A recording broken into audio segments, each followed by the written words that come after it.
आज हम लोग पढ़ेंगे उत्तरी अमेरिका की नदियाँ। जो ये क्षेत्र है, ये क्षेत्र कनाडा का भाग है, लेकिन जो ये क्षेत्र है इस पर कनाडा का अधिकार क्षेत्र है, लेकिन इस पर राजनीतिक दृष्टि से यूएसए का अधिकार है। जो ये नदी देख रहे हैं आप, ये है यूकॉन नदी। यह अलास्का क्षेत्र में प्रवाहित होने वाली सबसे लंबी नदी है तथा इस नदी को हजारों धुआरों की घाटी भी कहा जाता है। दूसरी नदी है मैकेंजी नदी। दूसरी नदी कौन सी है? मैकेंजी नदी। यह मैकेंजी नदी कनाडा की सबसे लंबी नदी है। यह मैकेंजी नदी कनाडा की सबसे लंबी नदी है तथा यह कनाडा से निकलकर ब्यूफर्ट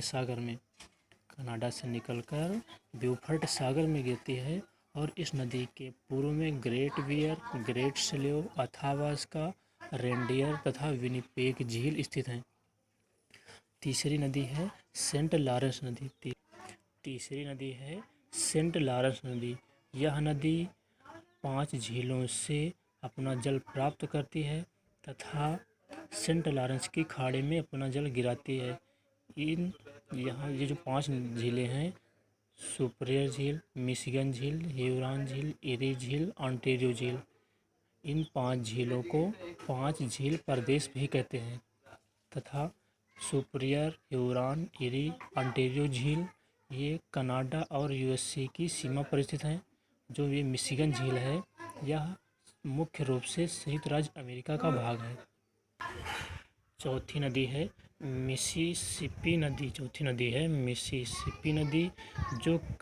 जो यूएसए से निकलती है तथा यह मिसिसिपी नदी में अपना जल गिराती है। जो मिसिसिपी का मुहाना है, इसे पक्षीपाद डेल्टा भी कहा जाता है। इसके डेल्टा में एक एयरपोर्ट स्थित है जिसका नाम है न्यू ऑरलियंस है। यह टेनेसी की सहायक नदी है मिसिसिपी नदी। पांचवी नदी है रेड नदी। यह रॉकी पर्वत, ये जो रॉकी पर्वत देख रहे हैं आप, यह रॉकी पर्वत से निकलकर मिसिसिपी नदी में अपना जल गिराती है। संयुक्त राज्य अमेरिका की छठी नदी है उत्तरी अमेरिका की कोलोराडो नदी। यह माउंट एल्बर्ट पर्वत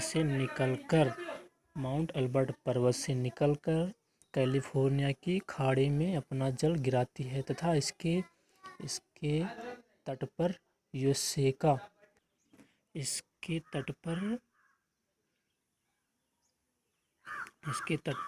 संयुक्त राज्य अमेरिका का लास वेगास शहर स्थित है तथा इस नदी